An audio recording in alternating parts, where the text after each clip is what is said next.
The phone rang late in the evening, just as I was about to settle in for the night. I stared at the screen, confused. It was a number I didn't recognize, but something about it made me pick up. "Hello," I said, my voice heavy with exhaustion. There was a pause, and then a voice I hadn't heard in years. "Nate, it's me." I froze. I hadn't heard her voice since the day we finalized our divorce. It was Laura, my ex-wife, the woman who had turned my life into a living hell. "What do you want?" I asked, keeping my tone cold. "Nate, I know I'm the last person you want to hear from, but something's happened. I need to talk to you." Her voice was shaky, almost desperate, but I couldn't help it. I laughed bitterly. "You need to talk to me? That's rich. After everything you did, now you're calling me for help." "It's not like that," she said quickly. "Please, just hear me out." I wanted to hang up. I wanted to tell her to never call me again. But something about her tone kept me on the line. Against my better judgment, I said, "Fine. You've got 5 minutes. What's so important?" There was a long pause, and then she said, "I can't do this over the phone. Can we meet?" I almost dropped the phone. The nerve of her, to ask me for a meeting after all these years. "Why the hell would I meet you, Laura? You're the last person I want to see." "I know," she said softly, "but I promise it's not about us. It's about something bigger." I should have said no. I should have cut her off right then and there. But my curiosity got the better of me. I hated that she still had that power over me, even after everything she had done. "Fine," I said through gritted teeth. "Tomorrow, 10 a.m. at Benson's Diner. Don't be late." "I'll be there," she said, relief evident in her voice. I hung up without saying goodbye. For the rest of the night, I couldn't sleep.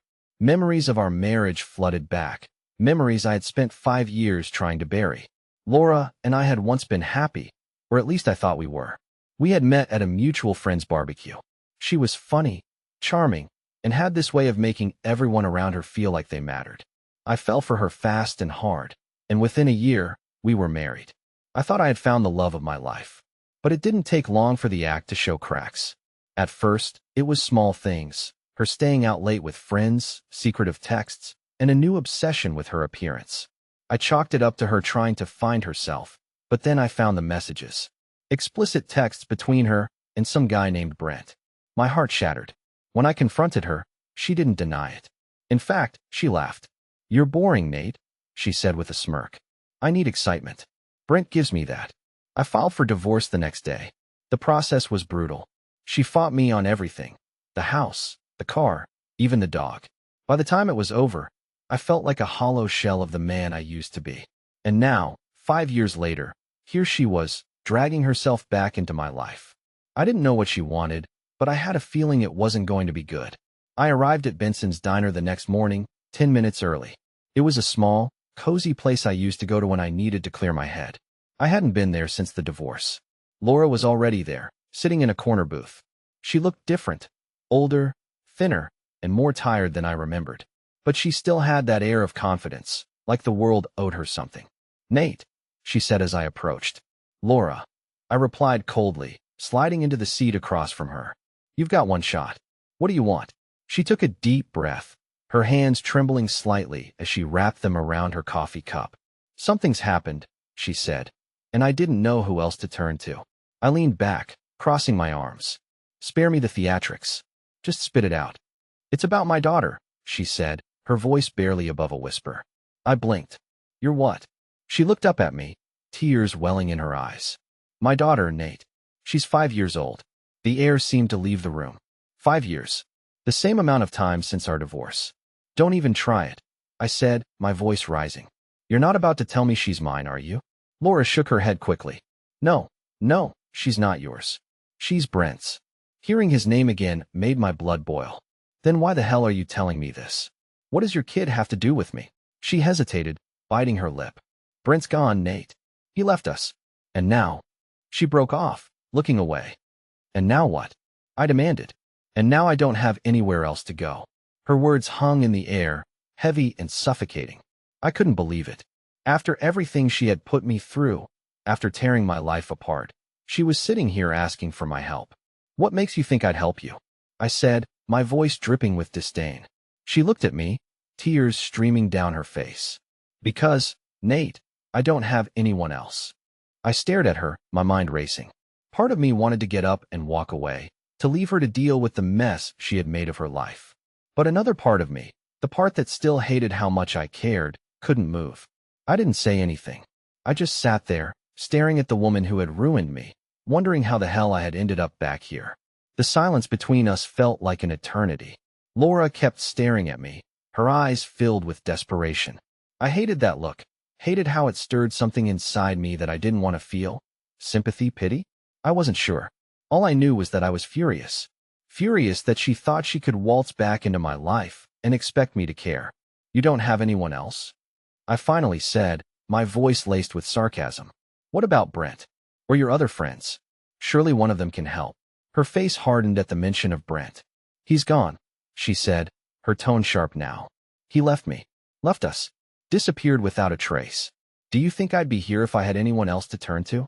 I leaned forward, my voice low but venomous. And what exactly do you want from me, Laura? Money? A place to stay? Because if you think I'm going to clean up your mess after what you did to me. It's not about that, she interrupted, her voice trembling. I don't need your money, Nate. I need your help. I laughed bitterly, shaking my head. Help with what? Raising a kid that's not mine. Fixing the life you chose to destroy? Be specific, Laura, because I'm not in the business of saving people who betrayed me. She flinched at my words, and for a moment I saw the cracks in her composure. You don't understand, she said softly. It's not just about me. It's about my daughter. She's in trouble. I frowned, my skepticism warring with curiosity. What kind of trouble? Laura hesitated, her hands gripping the coffee cup like it was the only thing keeping her grounded. There's someone, she said, her voice barely above a whisper. Someone who's been following us, watching us. I think he wants to hurt her. The weight of her words hit me like a freight train. As much as I wanted to dismiss her, to tell her it wasn't my problem, there was something in her voice that stopped me. Fear, genuine, bone-deep fear. And why would someone want to hurt your daughter? I asked, my tone skeptical but less harsh. She looked away, her eyes darting around the diner like she was afraid someone might overhear. Because of Brent, she admitted. He owed money to some people. Dangerous people. And when he disappeared, they came after me. I rubbed my temples, trying to process what she was telling me. So, let me get this straight. Brent screws over the wrong people, vanishes, and now they're coming after you and your kid. And you think I can do something about it? Laura nodded, her expression pleading. You were always the smart one, Nate. You're resourceful, and you know how to handle yourself. I don't know what else to do. I couldn't believe what I was hearing. The same woman who had laughed in my face when I confronted her about her affair, who had called me boring and predictable, was now begging me to save her from a mess she created. You've got to be kidding me, I muttered, running a hand through my hair. This isn't my problem, Laura. You made your bed, and now you get to lie in it. I know, she said quickly. I know I don't deserve your help, but I'm not asking for me. I'm asking for her. She's just an innocent little girl, Nate. She didn't choose this life. Her words cut through me like a knife. As much as I hated Laura, I couldn't ignore the fact that a child, an innocent child, might be in danger. But helping her meant getting dragged back into the chaos I had spent years escaping. I need time to think, I finally said, standing up. Don't call me again. I'll let you know if I decide to help. Nate, please. I held up a hand, cutting her off. I'll think about it. That's all I can promise. Without waiting for her response, I turned and walked out of the diner. The cold morning air hit me like a slap, but it wasn't enough to clear my head. My thoughts were a jumbled mess of anger, confusion, and something I didn't want to admit, concern. For the rest of the day, I couldn't focus on anything. Laura's words kept replaying in my mind, especially the fear in her voice when she talked about her daughter. I didn't want to care, but I did, and that scared me more than anything. By the time night fell, I had made up my mind. I didn't trust Laura, but if there was even a chance that her daughter was in danger, I couldn't ignore it. No child deserved to suffer because of their parents' mistakes. I picked up my phone and dialed her number. She answered on the first ring. I'll help you, I said, my voice firm, but on my terms. And if you lie to me about anything, I'm done. Got it, she said quickly, her relief palpable. Thank you, Nate. You don't know how much this means to me. I hung up without saying another word. I wasn't doing this for her. I was doing it for the little girl who didn't deserve to pay for her mother's sins. And deep down, I couldn't shake the feeling that this was only the beginning of something much bigger and much darker than I had anticipated. The next morning, I met Laura again, this time at a park on the edge of town. She brought her daughter, a little girl with big, curious brown eyes and dark curls that made her look almost angelic. For a moment, I felt a pang of something I couldn't quite place. Regret? Sadness? I wasn't sure. All I knew was that seeing this innocent child made everything feel a lot more real. "This is Chloe," Laura said, her voice soft, almost hesitant. "Chloe, this is Nate." "Hi," Chloe said shyly, clutching a stuffed rabbit to her chest. She couldn't have been more than 5 years old. The timeline hit me like a brick wall. She was born right around the time Laura and I divorced. The math lined up, but it still made my stomach churn. "Hi, Chloe," I said, forcing a smile. "That's a nice bunny you've got there." She nodded, her little fingers tightening around the rabbit. "His name's Mr. Whiskers. He keeps me safe." I glanced at Laura, who looked like she might break into tears at any moment. "We need to talk," I said, motioning toward a nearby bench. "Chloe can play while we figure this out." Laura nodded, and we sat down as Chloe wandered off to the playground, staying within earshot. I didn't waste any time. "Start from the beginning," I said. "I need to know everything." Laura took a deep breath, her hands fidgeting nervously. "Brent got involved with some shady people a couple of years ago," she began.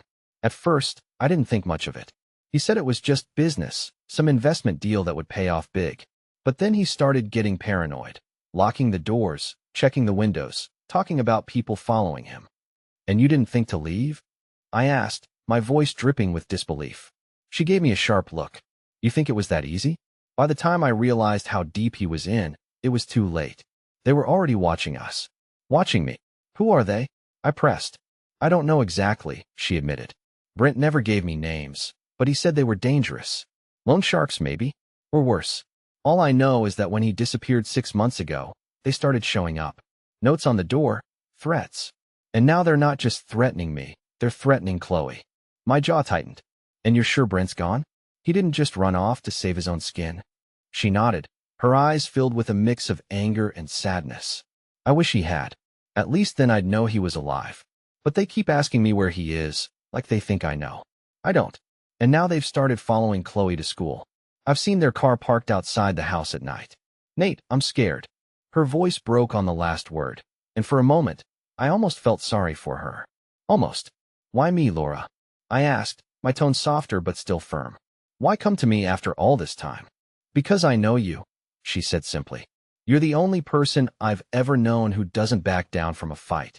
You're smart, resourceful, and honestly, you're the only one I trust not to screw this up." I let out a bitter laugh. "Trust?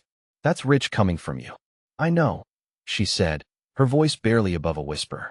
"I know I don't deserve your help, but I'm begging you, Nate. If not for me, do it for Chloe. She doesn't deserve this."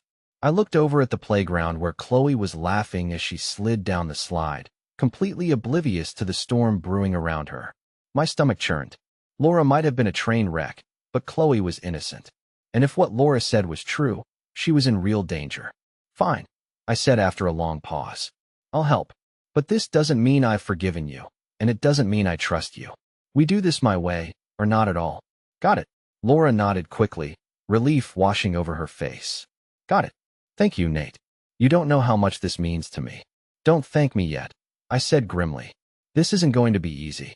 If these people are as dangerous as you say, we need to be smart. No more secrets, Laura. If you're hiding anything, now's the time to tell me." She hesitated for a moment, and I could see the gears turning in her head. "There's one more thing," she said finally. "A name. I overheard Brent talking to someone on the phone once. He called him Jonah. I don't know if it's a first name, a last name, or what, but it's all I've got." "Jonah," I repeated, filing it away. "All right. First thing we need to do is figure out who these people are and what they want. Do you have any of the notes they left?" She nodded. "I kept them all. They're at the house." "Good. I'll need to see them. But we have to be careful. If they're watching you, we can't let them know we're onto them." Laura swallowed hard, her face pale. "What do we do?" I looked over at Chloe again, her laughter echoing across the park. "We start by keeping her safe," I said, "and then we figure out how to end this for good." For the first time in years, I felt the familiar weight of responsibility settling on my shoulders. I didn't ask for this, and I sure as hell didn't want it, but now that I was in it, I wasn't going to let anyone hurt that little girl, even if it meant facing demons I thought I'd left behind. The drive to Laura's house was tense. Chloe sat quietly in the back seat, humming to herself and clutching Mr. Whiskers. Laura sat next to me, her hands fidgeting nervously. I hadn't been to that house since the divorce, and the idea of stepping back into that space churned my stomach. When we pulled into the driveway, I scanned the area. Everything seemed normal, no strange cars, no shadowy figures. But my gut told me not to let my guard down. "Where are the notes?" I asked as we stepped inside. Laura motioned toward a kitchen drawer. She opened it and pulled out a stack of papers, some crumpled, others neatly folded. I took them from her and began to read. The notes were chilling. "We know where you live. You can't hide forever. Your daughter is a cute little thing. Shame if something happened." My jaw tightened as I read each one. These weren't idle threats. Whoever sent these was serious, and they weren't afraid to escalate. "Did you call the police?" I asked, already knowing the answer. She shook her head. "I thought about it, but what could they do? I don't even know who these people are." I sighed. "You should have at least reported it. Now we're behind." Laura lowered her head, guilt flashing across her face. I didn't want to make things worse. I didn't respond. Instead, I focused on the notes, searching for any clues. Most were handwritten, but one had been typed. The print was clean and professional. Too professional. This wasn't some low-level thug. These people were organized. "Do you recognize this?" I held up the typed note. She glanced at it and nodded slowly. It came with a delivery. A box. I didn't open it. It fell off. "Where's the box?" "Box in the garage." I grabbed a flashlight and followed her. The garage smelled faintly of oil and damp cardboard.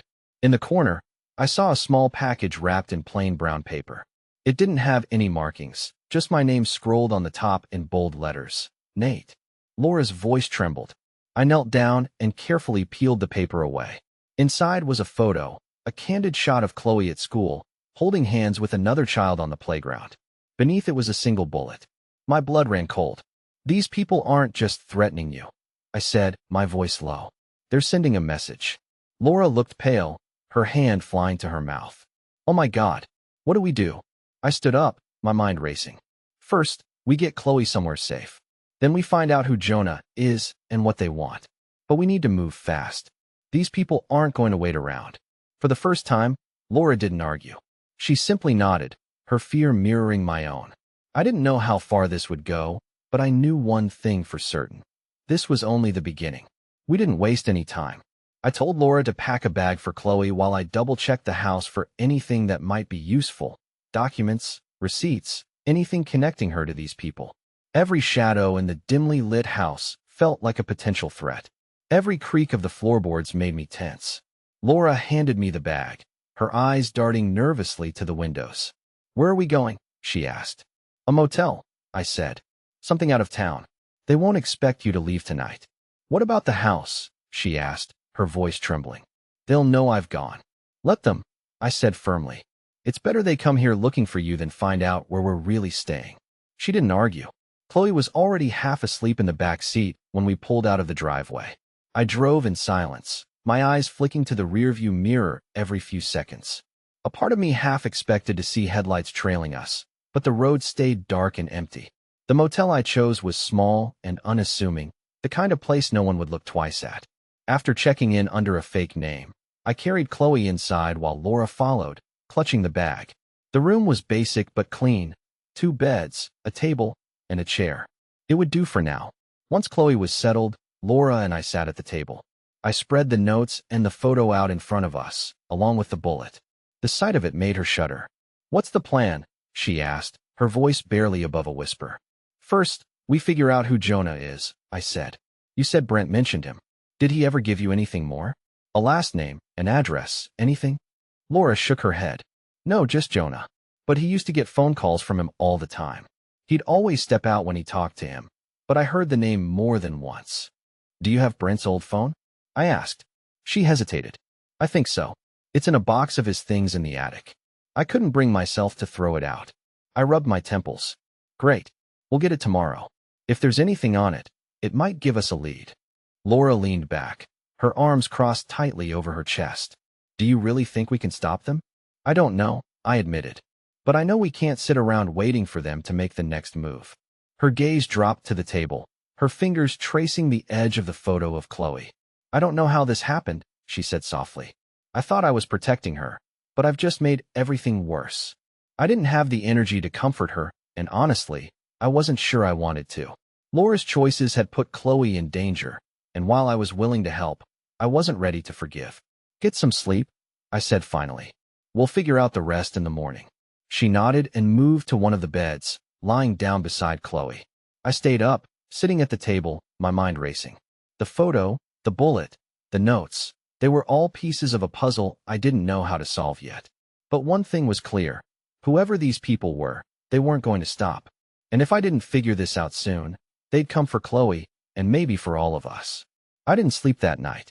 Instead, I sat in the chair, staring at the door, waiting for the sun to rise. The sun barely broke through the motel's dingy curtains when I decided it was time to move.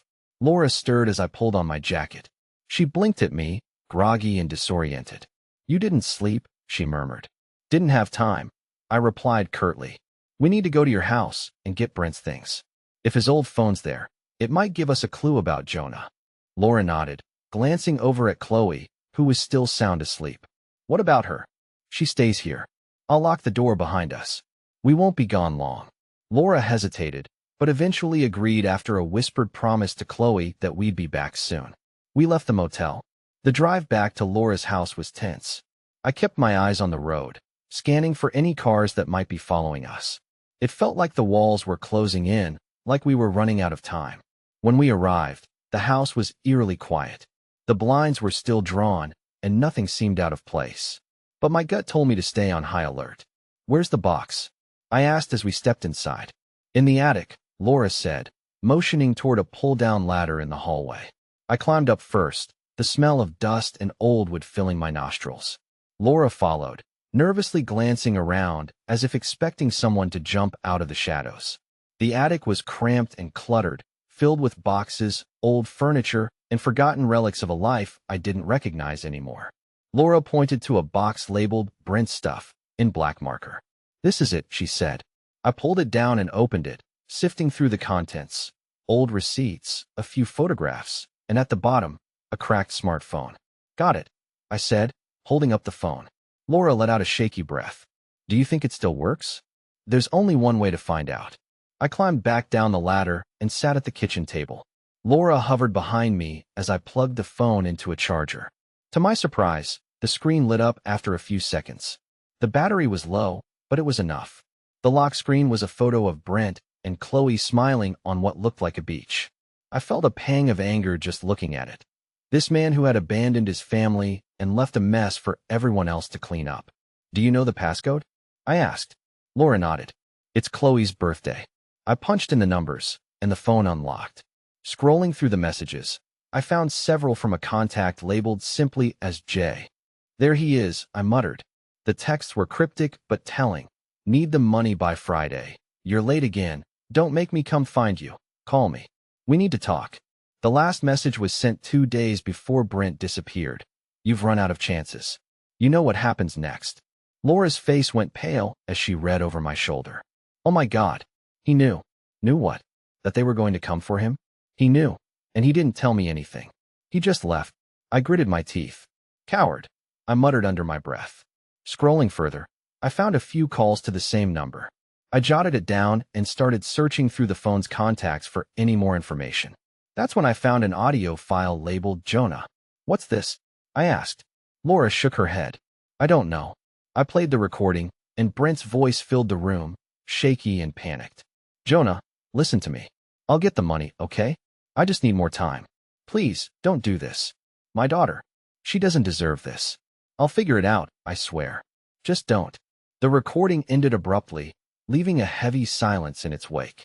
Laura covered her mouth, tears streaming down her face. He knew they'd come after her, she whispered. He knew, and he left us anyway. I clenched my fists, anger boiling in my chest. Brent had gambled with his family's safety and lost, and now we were the ones left to pick up the pieces. Pack anything important, I said sharply. We're not coming back here. It's only a matter of time before they show up. Laura nodded, wiping her tears. She hurried to grab a bag while I copied the phone's contents onto my own. As I worked, I couldn't shake the feeling that we were being watched.